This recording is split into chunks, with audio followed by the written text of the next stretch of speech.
शांतम्मा नाम की एक औरत रहती थी। उसके 2 बेटे थे, बड़ा बेटा हरि और छोटा बेटा गिरी। उन दोनों को 2 आंखों की तरह देखकर उसकी सारी उम्मीदें उन्हीं के ऊपर रख के जीने लगी। एक दिन एक बुजुर्ग आदमी शादी के रिश्ते के विषय में आने पर उनसे ऐसे कहने लगी, मेरी बात को आप गलत मत समझिए चाचा। मेरे दोनों बेटों को मेरे रिश्तेदारों के जान पहचान वालों में ही रिश्ता करने को सोच रही हूँ, क्योंकि कल के दिन मेरी बहुओं को अगर मैं कोई बात कहने से भी, यहाँ तक कि वो मेरी बात सुनने के लिए भी हमारे बीच रही रिश्ते के कारण उन्हें कोई परेशानी नहीं होगी। लेकिन अगर आप अच्छे दिल से अच्छा रिश्ता लाने से भी वो बाहर का रिश्ता ही होगा। मैं अपने अभिप्राय को बदल नहीं सकती चाचा। ऐसे डट के विषय कह देती है। तब वो बुजुर्ग आदमी ऐसे जवाब देने लगा, कोई बात नहीं बेटी, तुम अपने बच्चों को प्राणों के समान पाल पोस कर बड़ा की, तो तुम्हें उनकी शादी के विषय में तुम्हारा अपना विचार होगा ना। ठीक है, अब मैं चलता हूँ। किसी रविवार के दिन मेरे घर आना। तेरी चाची तुझे बहुत याद कर रही है बेटी। जरूर चाचा। ऐसे कहकर घर आए रिश्ते को वापस भेज देती है। ऐसे शांतम्मा के ऊपर रहे अभिमान से उसके प्रयोजक और बुद्धिमान बेटों के लिए जान पहचान वाले अगर कोई रिश्ता लाने से शांतम्मा ऐसे ही ठुकरा देती थी। ऐसे दिन बीतते गए। पिछले 1.5 साल से दूसरे राष्ट्र में नौकरी कर रहे शांतम्मा का बड़ा बेटा हरि एक लड़की से प्यार करके उसी से शादी करके सीधा घर आता है। उस नए जोड़े को देखकर शांतम्मा चौंक कर खड़ी रहती है। तब हरि ऐसे कहने लगा, मुझे माफ करो माँ, अनहोनी परिस्थिति में मैं प्यार किए इस लहरी से मुझे शादी करनी पड़ी। तुझे बताकर मनाने का समय नहीं था माँ। ऐसे हरि और कुछ कहते समय शांतम्मा दुखी होकर वहाँ से घर के अंदर चली जाती है। उसके बाद हरि किस परिस्थितियों में ऐसे बिना बताए शादी करना पड़ा, पूरा विवरण उसके भाई गिरी को बताता है। तब भैया की परिस्थिति समझकर गिरी उसके माँ से भैया का विषय बताकर माँ के गुस्से को कम करने का प्रयत्न करता है। आखिर में 1 हफ्ता बाद शांतम्मा उसके बेटों से ऐसे कहने लगी, देखो बेटे, मैं पुराने जमाने की हूँ। मेरे तरीके और सोच मेरे हैं, इसीलिए मैं शादी के विषय में अपने विचार को बदल नहीं सकती। ऐसे कहकर अपने बेटों को छोड़ने के लिए मैं मूर्ख नहीं हूँ। इस मामले में आप जो भी समझे, मैं उस लड़की को अपने दिल से मेरी बहू नहीं मान सकती। ऐसे कह देती है। हरि और गिरी ने सोचा दिन बीतने पर उसकी माँ में बदलाव आएगा। इस तरह दिन बीतते गए। शांतम्मा बहू की छाया तक उसके ऊपर पड़ने नहीं देती, लेकिन लहरी उसकी सांस को बेखातर नहीं करती थी।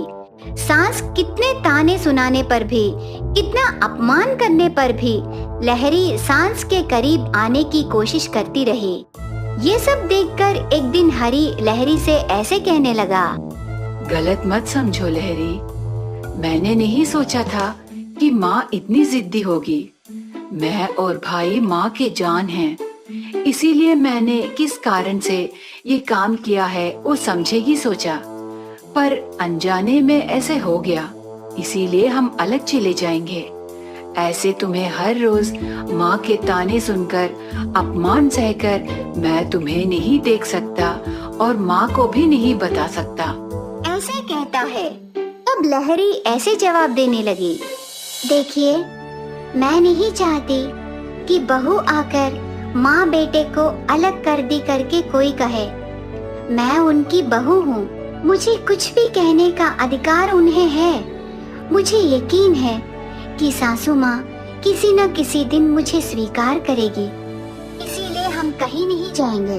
ऐसे पति को समझाती है।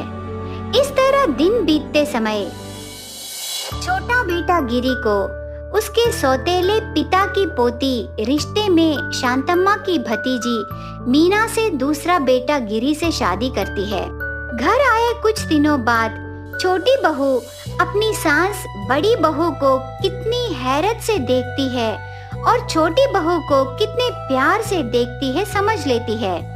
वो भी सास की स्वीकृति प्राप्त करने के लिए सास के बात को हाँ से हाँ कहकर उस घर की सबसे बड़ी बहू को कोसना शुरू करती है। एक दिन बहुत सुबह होने के बाद भी सास को कम से कम कॉफी तक नहीं देने के लिए छोटी बहू बड़ी बहू से ऐसे कहने लगी, ये क्या दीदी, तुझे इतनी भी जिम्मेदारी नहीं है क्या? मैं भगवान का दर्शन करने के लिए मंदिर को गई, वहाँ देर होने पर इतना टाइम हुआ, पर अभी तक तुमने सासू माँ को कॉफी तक नहीं दी। सासू माँ गुस्से से तुझे कुछ बात कहने से क्या होगा? क्या तू उससे ऐसे ही छोड़ देगी? ऐसे कहकर सास के ऊपर बहुत प्यार दिखाकर यही मौका है सोचकर बड़ी बहू को बातें कहने लगी। इस प्रकार सास के मौके को देखकर छोटी बहू बड़ी बहू लहरी का अपमान करने लगी। तब शांतम्मा को लगा छोटी बहू का तरीका ज्यादा होने लगा, लेकिन अगर ये मामला सामने आने से बड़ी बहू की तरह बातें कहने लगी करके सोचकर दोनों बहुओं के बीच बातें चलते समय बाजू जाकर ऐसे सोचने लगी, ये क्या, मीना का मामला दिन बर दिन बढ़ती जा रही है, लेकिन बड़ी बहू बहुत अच्छी स्वभाव की है, इसीलिए मैं और छोटी बहू इतनी बातें कहने पर भी वो कभी भी हमें जवाब नहीं दी। अगर वो जवाब देती तो ये घर दो टुकड़े हो जाते, इसीलिए किसी भी तरह बेचारी उस भोली को बातें कहने से रोकना है।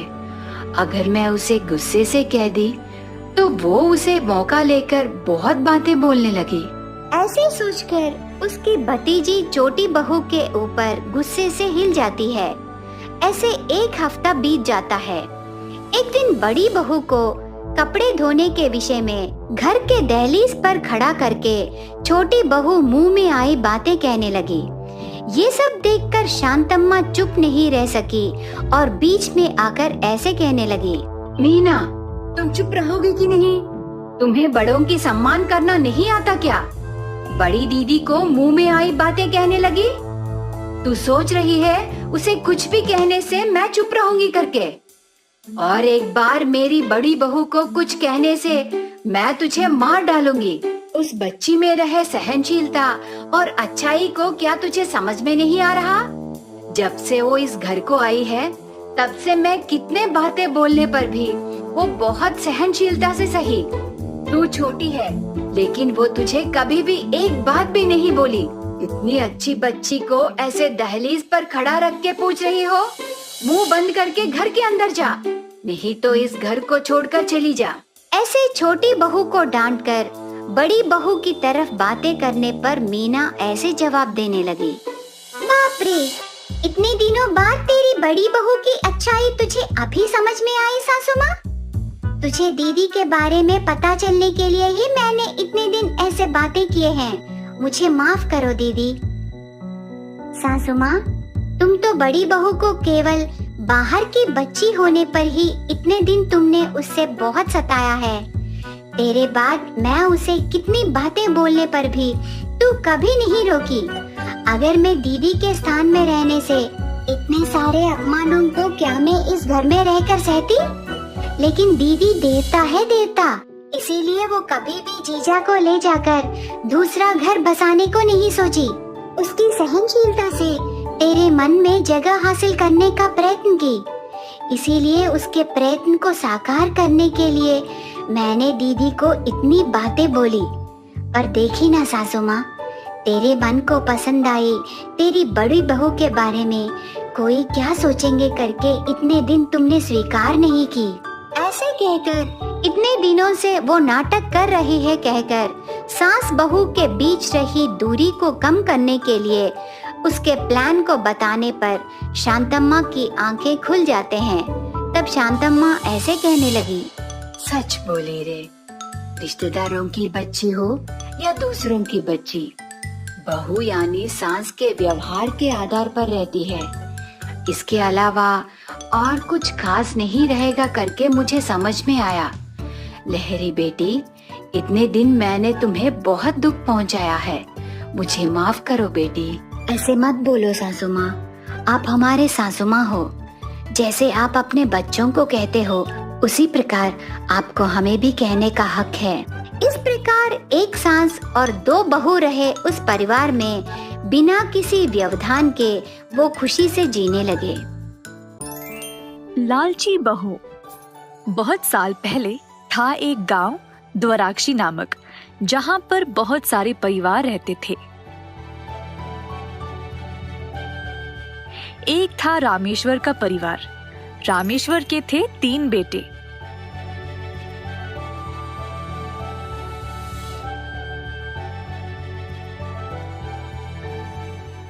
पर एक दिन गांव के मेले में सबसे छोटा बेटा राजू खो गया। तब से रामेश्वर और उसकी पत्नी ने दोनों बेटों को बहुत ही ध्यान से बड़ा किया। दोनों बेटे बड़े हो गए और उनकी शादी की उम्र भी हो चुकी थी। दोनों को अच्छे खासे संबंध आने लगे। अच्छे रिश्ते मिलने के बाद दोनों की शादी बड़े धूमधाम से कर दी गई। दोनों बेटों की अच्छी नौकरियां थी, तो वे सुखी से अपनी अपनी पत्नियों के साथ रह रहे थे। इसी दौरान रामेश्वर ने अपने काम से इस्तीफा दे दिया और सिर्फ घर के मामलों को संभाल रहा था। अचानक से कुछ दिनों से दोनों बहुओं में लड़ाइयां शुरू हो गई। घर के काम काज में, खाना पकाने में, यहाँ तक कि कपड़े पहनने में भी दोनों के बीच में प्रतियोगिताएं होती थी। दोनों के बीच हालात इतने खराब हो गए कि बात भी करना बंद कर दिए। देखते ही देखते दोनों अपने पतियों के पास गए और बोले कि अब से वह एक दूसरे के साथ एक छत के नीचे नहीं रह सकते। अपने पतियों को बोला कि वह जायदाद से अपना हिस्सा ले और अलग घर में रहना शुरू कर ले। दोनों भाइयों ने इस बात को मान लिया और इस बारे में अपने माता पिता से बात करने चले गए। पिताजी, मुझे आपसे कुछ बात करना है। उसी समय छोटा बेटा भी उधर आया, कोई जरूरी बात बोलने के लिए। मुझे भी कोई जरूरी बात बोलनी है आप लोगों से। क्या हुआ बेटा? हम अलग से रहना चाहते हैं। क्या आपने जायदाद का बंटवारा कर दिया है हमारे बीच? ये तुम दोनों क्या बोल रहे हो? ऐसा सोच भी कैसे सकते हो? पिताजी, मेरी पत्नी इस घर में बिल्कुल खुश नहीं है। मुझे तुम्हारी वजहों से कोई मतलब नहीं। तुम लोगों ने सोच भी कैसे लिया कि तुम्हारी माँ तुम लोगों के बगैर रह पाएगी? ये सब सुनकर दोनों बहुओं ने अपना अपना सामान लिया और कमरों से बाहर निकल आए। सुनिए जी, इन लोगों के पास है भी क्या आप दोनों भाइयों में बांटने के लिए? चलिए चलते हैं।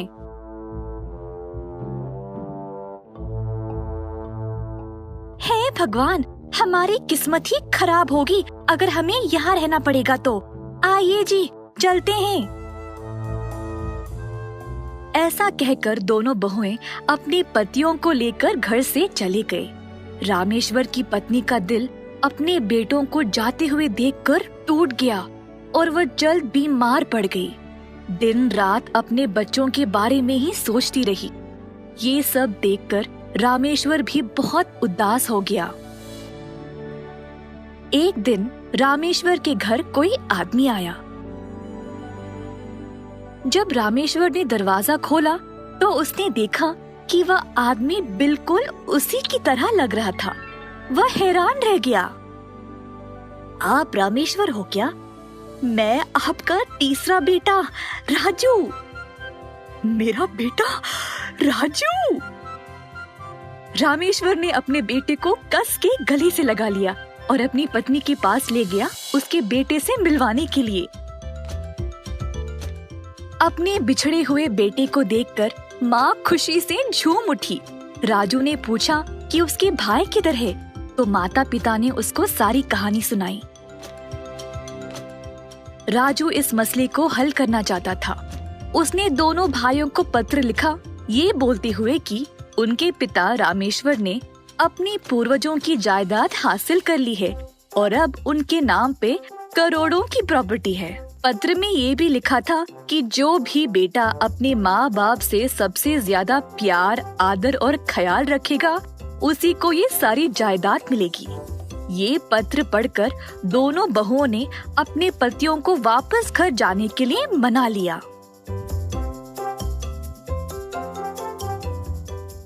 ओ पिताजी, आप इतने कमजोर पड़ गए। हाँ पिताजी, आपको पानी चाहिए क्या? आपने दवाई ली? दोनों बहुओं ने माँ बाप की पूरी सेवा की, उनका दिल जीतने के लिए। दोनों भाइयों ने देखा कि कैसे उनकी पत्नियां इतना नाटक कर रही थी और हैरान रह गए। फिर दोनों भाई भी मिलकर अपने माता पिता की सेवा में लग गए। उसी समय राजू घर आया। माँ, पिताजी। बड़े भाई और उनकी पत्नियां राजू को देखकर हैरान रह गए। राजू सबको देखकर खुश हो गया कि उसकी योजना काम कर गई। उसने अपने भाइयों को गले से लगा लिया और वो भी राजू को देखकर खुश थे। दोनों बहुएं मन लगाकर मेहनत करने लगी। उनकी मेहनत देखकर भाइयों ने भी उनकी मदद की।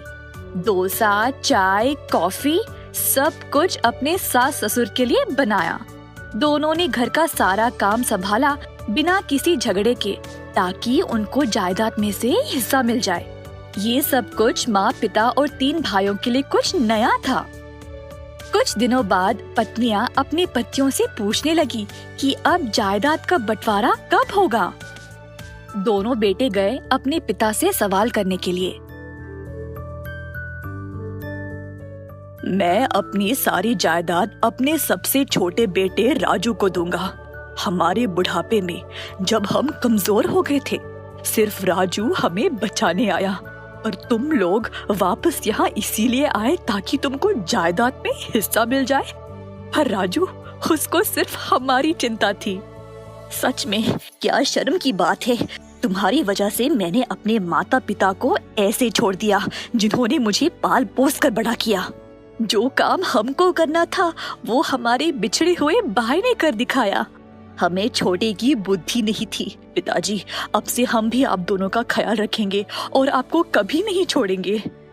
हमें जायदाद में से हिस्सा मिले या नहीं, तब भी हम आपको नहीं छोड़ेंगे। हमारी पत्नियों को हमारे साथ अगर रहना है तो रह सकती है, नहीं तो नहीं। बहुओं के पास अब कोई और रास्ता नहीं रहा, तो उन्होंने भी अपनी लड़ाई सुलझा ली और अपने सास ससुर से माफी मांग ली। उस दिन से दोनों बहुएं अच्छे से और खुशी से रहने लगे और अपने घर के बड़ों का आदर भी करने लगे।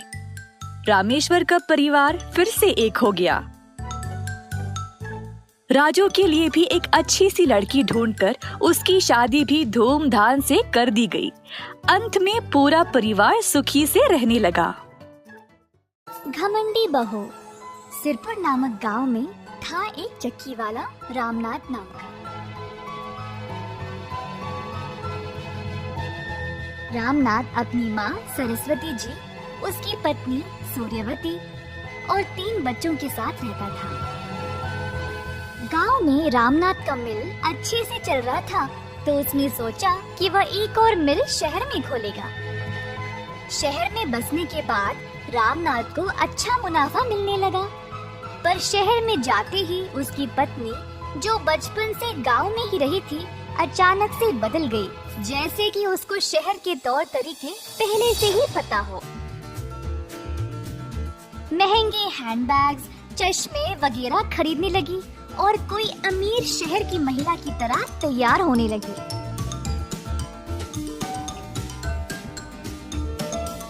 एक दिन सूर्यवती जी ने अपनी बहू को बुलाया और कहा, सूर्यवती, इन सारे बैग में है क्या? ये वो मैंने कुछ हैंडबैग्स और चश्मे खरीदे हैं। क्या ये सब करना जरूरी है बेटी? मेरा पैसा है अम्मा जी, जो मेरी मर्जी। अब मैं गांव में नहीं रहती हूँ ना, मुझे पता है यहाँ के लोगों के साथ चलने के लिए क्या क्या करना पड़ता है और मुझे आपसे तो कोई सलाह नहीं चाहिए। नहीं बेटी, पैसे तो पेड़ पर नहीं उगते ना। इस घर की बहू होते हुए तुम्हें भविष्य के बारे में भी सोचना चाहिए और सोच समझकर पैसे खर्च करने चाहिए। तुम जो ये सब कर रही हो वो ठीक नहीं है बेटी। मेरी मर्जी अम्मा जी, मैं अपनी शर्तों पर जीना चाहती हूँ और मुझे किसी की सलाह नहीं चाहिए। अगर कोई मेरे विरुद्ध भी बोले तो मुझे कोई फर्क नहीं पड़ता। इसी तरह सूर्यवती चिड़चिड़ी होकर अपनी सासू माँ से कड़वी बातें बोलती थी। दूसरी ओर माँ अपने बेटे रामनाथ को इस बारे में समझाकर सूर्यवती में अच्छा बदलाव लाने के लिए कहती है, पर सूर्यवती को यही लगता था कि माँ जी उसके पति को उसके ही विरुद्ध करने की कोशिश कर रही थी। दिन दिन ऐसे ही बीत गए और सूर्यवती और भी कठोर और घमंडी बनने लगी। एक दिन सूर्यवती रामनाथ को अपनी बड़ी बेटी की शादी के बारे में पूछती है।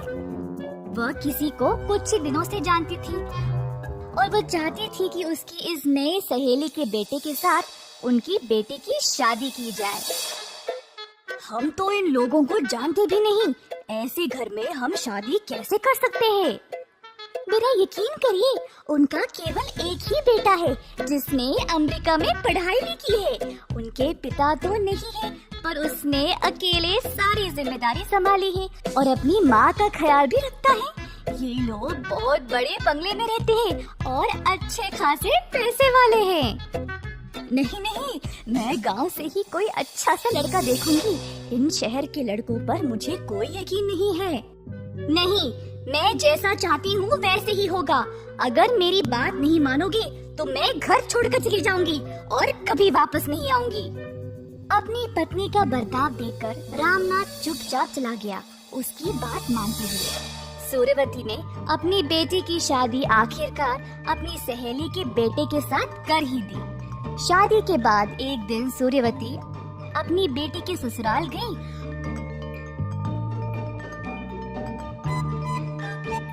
और इतना बड़ा बंगला देखकर हैरान रह गई।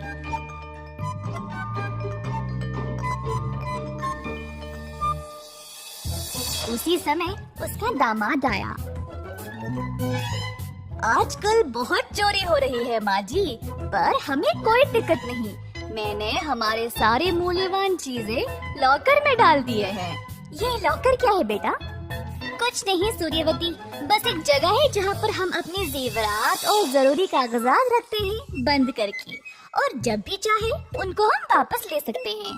बातों बातों में सूर्यवती ने अपनी बेटी को बोला कि वह भी उसके सारे गहने और कागजात अपने पति को दे दे लॉकर में रखने के लिए। माँ की बात मानकर उसने बिल्कुल वैसे ही किया। अगले दिन सूर्यवती के दामाद ने अपनी पत्नी को वापस मैके भेजा और बोला कि वह अपने माँ के घर से 50,000 रुपए जल्दी ले आए, क्योंकि कोई संकट आ गई है। बिना सोचे समझे सूर्यवती ने उसको पैसे दे दिए। पैसे मिलने के बाद फिर से अगले दिन दामाद जी वापस अपनी पत्नी को मायके भेज देता है, उसके पूरे सामान के साथ, ये कहते हुए कि वो और उसकी माँ विदेश जा रहे हैं किसी काम के सिलसिले। ये सब देखकर रामनाथ को अपने दामाद पर शक होने लगा।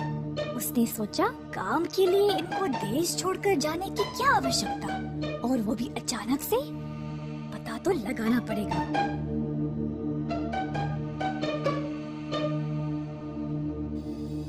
पूछताछ करने पर रामनाथ को पता चला कि उसके दामाद ने 6 महीनों से अपने बड़े से बंगले का किराया ही नहीं दिया था। तुरंत उसको समझ आ गया कि उसके दामाद ने उन सबको धोखा दिया है। जल्दी वह घर गया सबको ये बात बोलने के लिए। हाय भगवान, बिना जाने मैंने बेटी की शादी उस धोखेबाज से कर दी और बेटी के सारे जेवरात और कागजात भी उसको ही दे दिए, और परसों तो बिना सोचे समझे मैंने 50,000 रुपए भी दे दिए। मुझे समझ ही नहीं आया ये सब जब उसने बच्ची को घर वापस भेज दिया था। सूर्यवती ने फिर रामनाथ और सासू माँ से माफी की भीख मांगी। उसकी मूर्खता और घमंड की वजह से उन्होंने अपने सारे जेवरात और जरूरी कागजात खो दिए और उसकी बेटी की जिंदगी भी बर्बाद हो गई। इस कहानी से हम ये सीखते हैं कि कोई भी फैसला लेने से पहले अपने घर के बड़े बुजुर्गों से पूछना चाहिए। अगर ऐसा नहीं करोगे तो सूर्यवती की तरह फंस जाओगे।